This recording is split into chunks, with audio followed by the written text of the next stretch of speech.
Ego यानी अहंकार। सुनने में तो ये शब्द बहुत छोटा और सिंपल लगता है ना? लेकिन असल में ये शायद दुनिया की सबसे खतरनाक और पावरफुल ताकतों में से एक है। एक ऐसी ताकत जो हम सबके अंदर है, जो हमें बना भी सकती है और पूरी तरह से बिगाड़ भी सकती है। मतलब अगर कोई पूछे ना कि इस यूनिवर्स में सबसे पावरफुल फोर्स क्या है, तो जवाब पता है क्या होगा? अहंकार। जी हाँ, एक ऐसी चीज जो किसी भी इंसान से सच में कुछ भी करवा सकती है। तो सवाल ये उठता है कि आखिर इस ताकत को समझा कैसे जाए। तो चलिए सबसे पहले इसकी जड़ को पकड़ते हैं। अहंकार का जो सबसे बेसिक मतलब है ना, वो है आत्मसम्मान। हाँ, सेल्फ रिस्पेक्ट।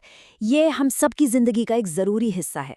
और ये तब जागता है जब कोई हमारी वैल्यू को अनदेखा करता है, या फिर जब कोई हमारा भरोसा तोड़ता है। ठीक है, तो सबसे पहले बात करते हैं इसके उस साइड की जिसे हम सब अच्छी तरह से जानते हैं। इसका नेगेटिव, इसका विनाशकारी रूप। मतलब ये वो साइड है जिसने ईगो शब्द को एक तरह का नेगेटिव टैग दे दिया है। जब ईगो हावी हो जाता है ना, तो वो सचमुच हमें अंधा बना देता है। हम ये मानने को तैयार ही नहीं होते कि अरे हमसे भी कोई गलती हो सकती है। कोई सलाह दे तो ऐसा लगता है जैसे बेइज्जती कर रहा हो, कोई सुझाव दे तो लगता है कि अरे ये तो हमें नीचा दिखाने की कोशिश कर रहा है। और धीरे धीरे पता है क्या होता है, एक सोच घर कर जाती है कि पूरी दुनिया हमारे खिलाफ है।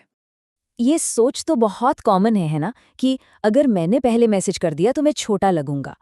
बस ये एक छोटी सी सोच जो सीधे सीधे ईगो से निकलती है, और ये हमें एक सिंपल सा मैसेज करने से भी रोक देती है, सिर्फ इस डर से कि कहीं हम छोटे ना पड़ जाएं। और नतीजा, उस एक सोच का नतीजा ये होता है कि एक रिश्ता, एक सुनहरा मौका या एक बढ़िया अवसर, सब कुछ चुपचाप हाथ से निकल जाता है, सिर्फ उस एक छोटे से ईगो की वजह से। और शायद इसका सबसे बड़ा नुकसान तो ये है, अहंकार इंसान से उसके सीखने का हक ही छीन लेता है। मतलब इंसान को ये लगने लगता है कि मुझे तो सब पता है, और बस जैसे ही ये सोच आई, उसकी तरक्की, उसकी ग्रोथ वहीं पर रुक जाती है, फुल स्टॉप। लेकिन कहानी यहाँ खत्म नहीं होती। ये तो सिर्फ एक साइड थी। अगर इसी ताकत को सही डायरेक्शन दे दी जाए, तो यही अहंकार किसी के लिए भी एक जबरदस्त मोटिवेशनल फ्यूल बन सकता है। तो चलिए अब इसका दूसरा कंस्ट्रक्टिव साइड देखते हैं। जब दुनिया किसी को नीचा दिखाने की कोशिश करती है ना, तो यही ईगो से याद दिलाता है, नहीं मैं इतना छोटा नहीं हूं। जब लोग कहते हैं तुमसे नहीं हो पाएगा, तो यही ईगो अंदर से आवाज देता है, अच्छा अब देखो मैं क्या करता हूं। ये वो शील्ड है जो सेल्फ रिस्पेक्ट को बचाती है, और ये वो आग है जो किसी को कभी हारने नहीं देती। तो बात बिल्कुल साफ है ना?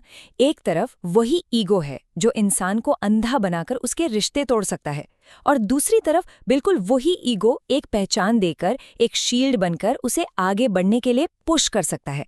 चॉइस बस इतनी है कि इसे किस डायरेक्शन में लेकर जाना है। तो फिर सवाल वही है, इस पावर को कंट्रोल कैसे करें?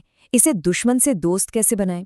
चलिए इसे समझने के लिए 4 बहुत ही सिंपल स्टेप्स देखते हैं। पहला स्टेप, इसे एक्सेप्ट करना, ये मानना कि हाँ मेरे अंदर ईगो है, जैसे हर किसी के अंदर होता है। दूसरा, हमेशा एक लर्निंग माइंडसेट रखना, खुद से हमेशा ये पूछना कि मैं इस सिचुएशन से क्या सीख सकता हूँ। तीसरा, फीडबैक लेना, जो लोग सच बताते हैं ना, वो दुश्मन नहीं आईना होते हैं।